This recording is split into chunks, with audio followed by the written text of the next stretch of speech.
औज़ुबिल्लाहि मिनश्शैतानिर्रजीम बिस्मिल्लाहिर्रहमानिर्रहीम। Medicine deck channel के मुअज़्ज़ज़ नाज़रीन, आज मैं आपसे एक मेडिसिन नॉलेज के हवाले से ड्रग डिस्कस करना चाह रहा हूँ जो कि तकरीबन पूरी दुनिया में जाना पहचाना जाता है और उसको नेट पर भी बहुत से लोग सर्च करते हैं। उसकी बहुत सी इंडिकेशंस हैं,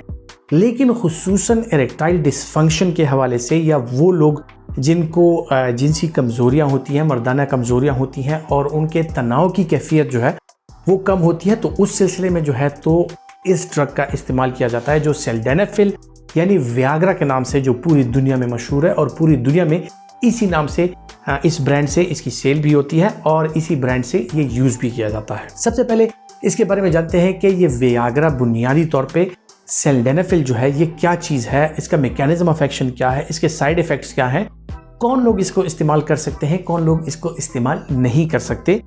इसके बारे में जानते हैं। सिल्डेनाफिल या वियाग्रा जो है बुनियादी तौर पे एक एंजाइम फॉस्फोडाइएस्टरेज इनहिबिटर है, यानी ये आपकी बॉडी में फॉस्फोडाइएस्टरेज एंजाइम जो है उसको इनहिबिट करता है, उसको रोकता है। जैसे ये उसको रोकता है तो इसमें क्या होता है कि जो स्मूथ मसल्स हैं उनकी रिलैक्सेशन हो जाती है, और ये स्मूथ मसल्स जो हैं ये मुख्तलिफ किस्म के अज़ा में पाए जाते हैं, जिस तरह के ब्लड वेसल्स हो गए, मुख्तलिफ पट्टे हो गए, इनमें ये पाए जाते हैं। जो आपकी शरियाने हैं उनमें पाए जाते हैं, और जो उज़्व तनासुल में जो साइनसेस हैं वहाँ पर जो कार्पोरा यानी उसके मसल्स जो हैं वहाँ पर पाए जाते हैं। जब ये मसल्स रिलैक्स होते हैं, आर्टीरियल डायलेशन हो जाती है, वेजो डायलेशन हो जाती है, यानी आपकी शरियानें खुल जाती हैं, और जैसे ये शरियानें खुलती हैं इनमें ब्लड फ्लो ज़्यादा हो जाता है, और ब्लड फ्लो ज़्यादा होने की वजह से जो कार्पोरा मसल्स हैं वहाँ पर जो है तो तनाव की कैफियत आ जाती है और इरेक्टाइल डिसफंक्शन जो है उसका इलाज हो जाता है। अब अगर बात की जाए कि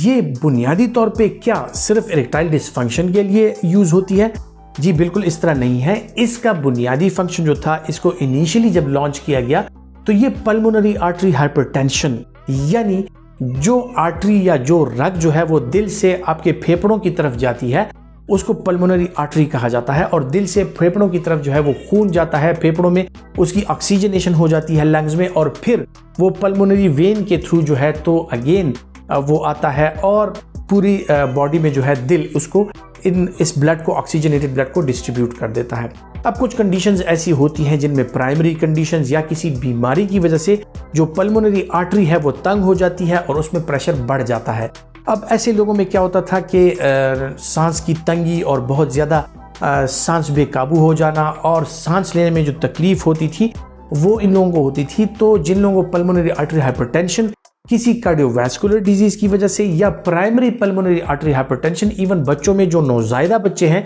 उनमें भी कभी कभार ये होती है, उसके लिए सिल्डेनाफिल या वियाग्रा का इस्तेमाल जो है वो किया जाता था। अब इससे जो है तो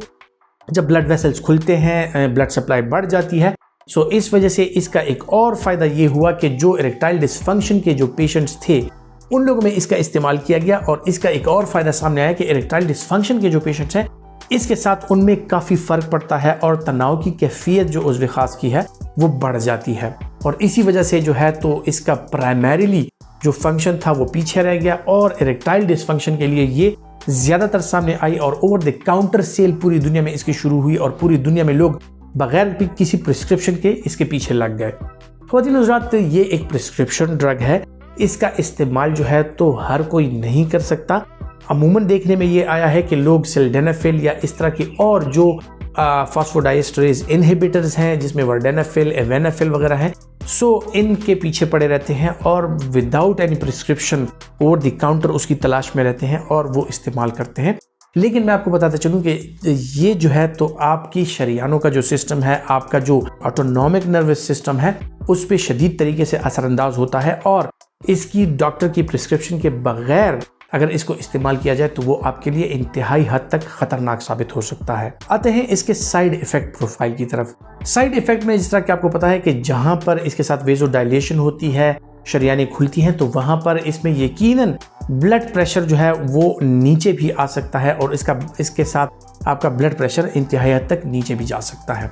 ये ब्लड प्रेशर जब नीचे जाता है तो आपको चक्कर आ सकते हैं, आपके कानों में शोर हो सकता है, आपकी नज़र जो है उसकी धुंधलाहट आ सकती है, और इसी तरह आपके दिल की धड़कन तेज़ हो सकती है। जो लोग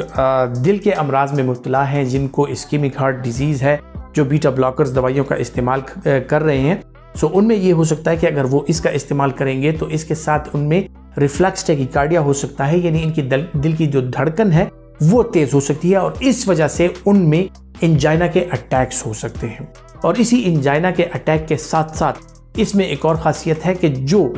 आपका इंट्राक्रेनियल हाइपरटेंशन है वो इसके साथ आ सकता है, यानी आपके दिमाग के इर्द गिर्द जो शरियाने हैं उनमें प्रेशर बढ़ सकता है और उसकी वजह से आपकी दिमाग की झिल्लियां जो है वो सूजन का शिकार हो सकती हैं। आप शदीद किस्म के सर दर्द यानी थ्रॉबिंग हेडेक, जिस तरह किसी ने आपके सर में कोई चीज़ ठोंस दी हो, सो इस तरह का आपको थ्रॉबिंग और शदीद किस्म का सर दर्द हो सकता है। इसके इस्तेमाल के बाद आप शदीद किस्म के इंसोमिया यानी नींद में मुश्किलात का शिकार हो सकते हैं। फ्लशिंग हो सकती है, आपका चेहरा और आपका जिस्म जो है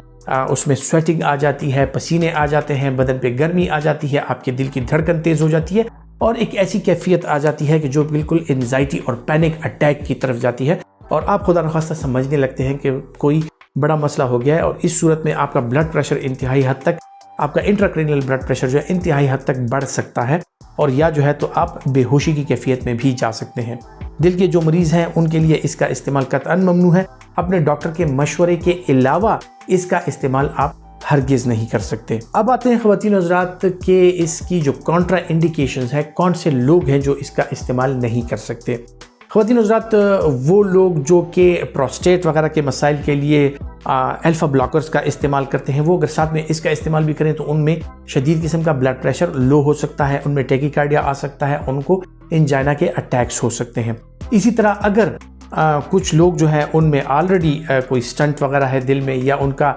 बाईपास वगैरह हुआ है तो वो लोग इसका इस्तेमाल कतअन नहीं कर सकते। दूसरी बात यह है कि जो लोग क्रॉनिक लिवर डिजीज़ का शिकार है वो लोग इसका इस्तेमाल हरगिज़ ना करें, क्योंकि दायमी जो जिगर की बीमारियां होती हैं उसमें इसकी मेटाबॉलिज्म जो है वो कम हो जाती है और इसकी छोटी सी डोज भी जो है तो आपके लिए जानलेवा और ख़तरनाक साबित हो सकती है। ड्रग इंटरेक्शन के हवाले से अगर बात की जाए, कौन सी ऐसी ड्रग्स हैं जिनके साथ आप इसको नहीं ले सकते, सो उसमें जो लोग प्रोस्टेट के लिए अल्फ़ा ब्लॉकर्स का इस्तेमाल कर रहे हैं या एंजाइना के लिए नाइट्रेट्स का इस्तेमाल कर रहे हैं या वो लोग जो एपिलेप्सी वगैरह के लिए जो है तो कार्बामेज़ेपिन या इस तरह की और एंटी एपिलेप्टिक ड्रग्स का इस्तेमाल कर रहे हैं, उन लोगों में इसका इस्तेमाल जो है वो ममनू है, क्योंकि ये उन दवाइयों के साथ इंटरेक्शन आके आपके लिए प्रॉब्लम्स क्रिएट कर सकती हैं। आपका ब्लड प्रेशर लो हो सकता है, आप गनूदगी में जा सकते हैं और आप जो है तो बेहोशी की कैफियत में जा सकते हैं। सो अगर आप इन दवाइयों का इस्तेमाल कर रहे हैं, साथ में सिल्डेनाफिल या जो फॉस्फोडाइएस्टरेज इनहिबिटर्स हैं,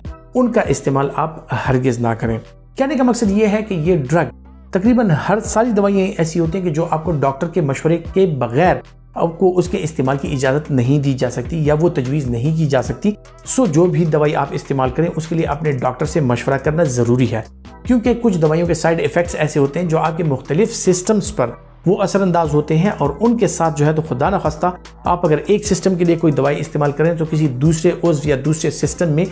वो आपके लिए ख़राबी पैदा कर सकता है। सो आपका डॉक्टर बेहतर समझता है कि कौन सी दवाई किस वक्त और किस तरह आप ले सकते हैं। सो जो भी दवाइयाँ इस्तेमाल करें, खुसूसन सिल्डेनाफिल, क्योंकि इसका इस्तेमाल ज़्यादातर वो लोग करते हैं जिनकी उम्र 45-50 साल से ज़्यादा होती है, जिनमें इरेक्टाइल डिसफंक्शन के प्रॉब्लम्स होते हैं। उन लोगों में यकीनी तौर पे शुगर, ब्लड प्रेशर, दिल की बीमारियां और इनके अलामात भी हो सकते हैं। सो ऐसे लोगों को चाहिए कि वो डॉक्टर के मशवरे के बगैर इसका इस्तेमाल हरगिज़ ना करें। ख़वातीन हज़रात, उम्मीद करता हूँ कि मेडिसिन नॉलेज के हवाले से जो मालूमात हम आप तक पहुँचाते हैं वो आपके लिए फ़ायदेमंद साबित हो रही हैं, और अगर आप समझते हैं कि ये आपके लिए फ़ायदेमंद है तो इसको दूसरों के साथ भी ज़रूर शेयर कीजिए। इस वीडियो को लाइक कीजिए, शेयर कीजिए और चैनल को सब्सक्राइब करना ना भूलें। अपना बहुत सा ख्याल रखिएगा। अल्लाह हाफिज़।